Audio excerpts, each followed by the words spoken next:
Kino kitalo kyolina okubeera ng'omanya ali ku AKTV mukwano gwange nga mwami M7 Yoweri Kaguta Tibahabulwa yakamala okubeera ng'alangirira nti alina ekirwadde kya COVID.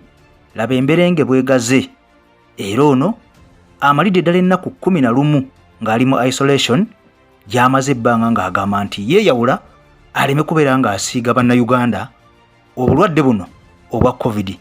Kaakati mukwano gwange ampuliriza ebigambo bizze si birungi byeraliikiriza bya nnaku era nga gye nkwolekeza yera okudda makunale. Njagala nkubuulira ebigambo bino obitegeere kubanga gye buvuddeko Honorable Ssemujju yavaayo n'atunnyonnyola nti mwami M7 ono ateekwa okuba alina kyabala oluvannyuma lw'okugamba nti mulwadde wa COVID. Era ne Erias Lukwago Meeya w'e Kampala yavaayo n'alumiriza ensonga eno nti waliwo ekipya ekifumbibwa bannayuganda mu kirinde. Kaakati mukwano gwange ampuliriza ebigambo bino bizze nga biri ku bikukujju, nze mbikuleetedde akaabe shopping nga bukyali kuba lockdown wenjogerera eyengedde.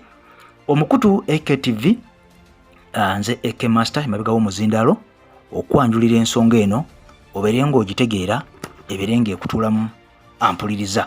N'obuwombeefu kankusabe video eno sokojwe ekigalo bubanga mukwano gwange wakatwegattako nkusaba subscribinga kono ne kade tubeere nga tutambula ffenna mu waka waffe. Kale video eno nakaba obeera ng'ogiwadde ekigalo oba like kijiyambako okubeera ng'efuna mileage oba okubeera ng'etambula mu bannayuganda bonna ne babeera nga bagitegeera oba olyawo. Kaakati ebigambo bino nze mbitandise mukwano gwange w'emmeeme entono video eno oyinza okubeera ng'ogivaako banaakunyumiza.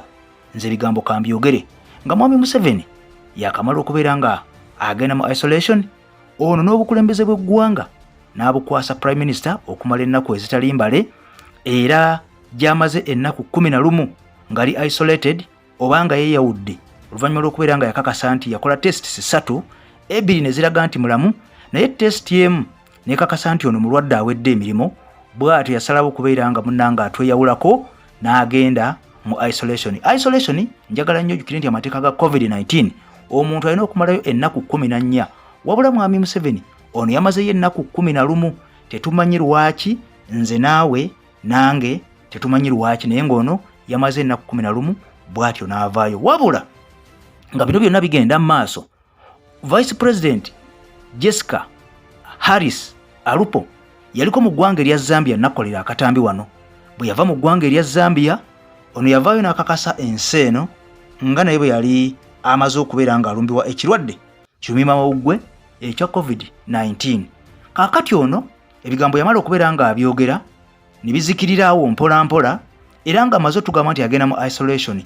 Naye ekyasinga okwewuunyisa ensi oba bannayuganda oba eggwanga lyonna buli lunaku olwa budget lwe yasomebwa ekkololo nga Vice President yagamba nti mulwadde era agenda mu isolation mu makaage ng'ate yali ekkololo yalambula ennyiriri z'amagye. Jjukira nti ono naye yaliko komando era nga retired Major Mulamba Jessica Alupo Harris, retired Major Vice President wa Uganda. Kakati ono ye yalambula ennyiriri z'abasirikale ekkololo ku lunaku budget lwe yasomwa mu kifo kya mwami M7.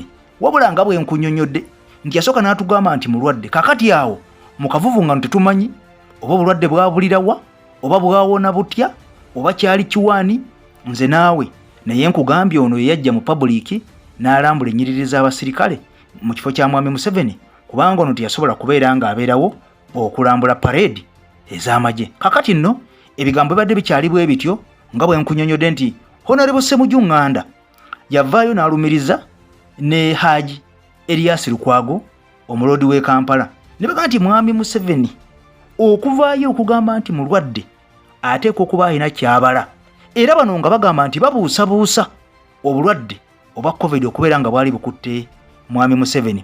Era Honorable Ssemujju n'atugamba nti mwami M7 yalwalako emabegako ono yagamba yali akyali mu mawulire era amawulire yagafuna nti mwami M7 yali alwadde n'atwalibwa mu ggwanga erya Germany n'ajjanjabibwa mu kasirise kawolawola nga talina muntu n'omu gwe yagamba era atuuka kuddizibwa mu Uganda ng'amawulire ago gasirikiddwa nga gakyama nnyo. Era ono ne yeewuunya nnyo nti mwami M7 avaayo ate n'alangirira ensi eno nti alwadde kitegeeza yalina kyabala okubeera ng'ayisa. Ebigambo bino bya Honorable Ssemujju ali Erias Lukwago n'agamba nti mwami Museveni yabala bubi, yali ayagala bannayuganda basanyuke ng'amaze okubeera nga ateeka omukono ku tteeka erikugira omukwano gw'ebikukujju mu ggwanga Uganda oba ebisiyaga. Kaakati nga yali yeerabidde nti ate wali abamuwa obuyambi bajja kunyiiga ab'ebweru oba Amerika n'amawanga amalala. Kaakati ono bw'amala okukiisa agamba nti amawanga gano gaamuteeka kazito, kuba ne mwami Museveni nnyini yavaayo n'agamba nti abasajja bano baamukubiranga amasimu ag'akaleekereeke nga bamugamba akole adjustment mu tteeka lino. Era gino kakana yalizayoko mu parliament ne balikwata mu. Kaakati noono Erias Lukwago Alhaji meya w'e Kampala n'agamba nti mwami Museveni ekintu ekyo kyamwokya ne kimutuulamu. Kaakati ye alowooza nti y'ensonga lwaki mwami Museveni yasawo n'agamba nti mulwadde ng'alina kyabala era yali alina kyagala okuggusa ng'omuntu. Kakati byo nga bikyali awo mukwano gwange ampuliriza okusinziira ku mawulire agavuddeyo kati kano kanga kuwe ogategeere ow'emmeme nafuna gambye ove ku vidiyo eno ate gwalina okubeera ng'otegeera ensonga zino tuula wenyweze. Omukulu amanyiddwa nga Dr. Daniel Kyabayinze ono nga ye Head of Public Health owa Ministry of Health eya Uganda, Ministry y'ebyobulamu ey'eggwanga Uganda, naye omukulu ono ali ku department eya Head of Public Health. Dr. Daniel Kyabayinze ono avuddeyo n'akawangamula n'aga nti Uganda COVID we yagirumbira yalwaza abantu abalwala n'abaafa n'abaawona, balwala ne bawona, abalala balwala ne bafa. COVID gyali 17,000 yonna toto. Era nakakasana nti abantu 3,000 bo baafa, COVID yabatta. Abasigaddewo balwala era ne bawona nakati weebali. Kakati ono nakakasana nti okusinziira ku mawulire nga bwe gafaanana ennaku zino agambye nti obulwadde bweyongedde. Akawangamudde n'agamba nti obulwadde bweyongedde era n'agamba nti 3.5% abantu abo balwadde. Kitegeeza ki 3.5? Kitegeeza nti ku buli bantu 100 abantu 3.5 balina akawuka ka COVID. Wabula omwaka oguwedde saagala weerabire gavumenti yavaayo n'erangirira neega nti ekirwadde kya COVID yali emaze okubeera nga ekitudde ku nfeete era nga tewakyaliwo omuntu n'omu mulwadde mu ggwanga Uganda. Kakati amawulire agavaayo gamaze okubeera nga gamala eggobe mu kibya. Ono alabudde naga nti obulwadde speed kwe bweyongeredde ya kizungirizi nnyo. Buli bantu 200 boosanga kuliko abantu 7 abalina COVID. Buli bantu 200 people kuliko 7 people abalina COVID. Buli bantu 200 kuliko abantu 7 abalina COVID. Buli bantu 100 kuliko abantu 3.5 abalina COVID. Era ono alabudde naga nti gye tulaga tulina okubeera nga twenyweza kubanga bwe kinaagenda bwe kiti tebajja kulonza kubeera nga bateesa n'okusalawo kiki ekigenda okubeera nga kikolebwa. Kati mukwano gwange ampuliriza, njagala nnyo omanye nti ensi yo bwetyo bwefaananye.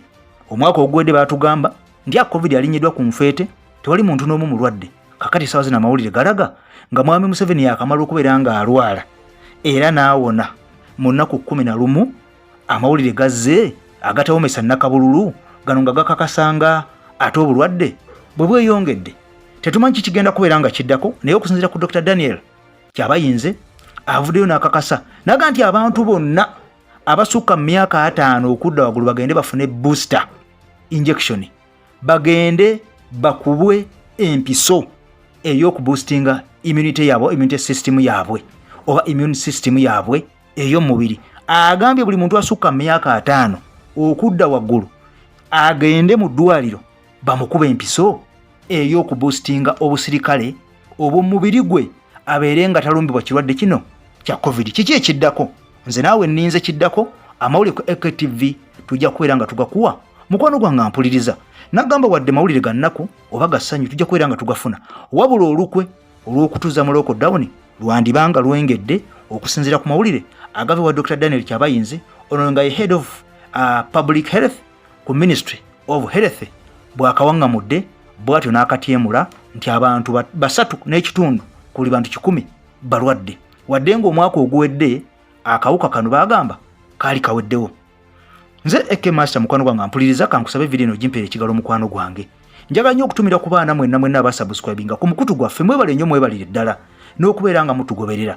Nja kusaba bubeera ng'olina ekirowoozo osobola okubeera nga mukwano gwange ompeereza message nonga nti wano kola booti ku komenti awo, oba osobola okubeera nga mukwano gwange obeera nga ompabula oba n'obeera nga ompa ekirowoozo kyo mu komenti awo, nja kusanyuka nnyo. Mukama Katonda ku 10 mbaagala nnyo, mbatumidde nnyo mwenna abali ku EKTV, mwebale nnyo, mwebale ddala. Bye bye.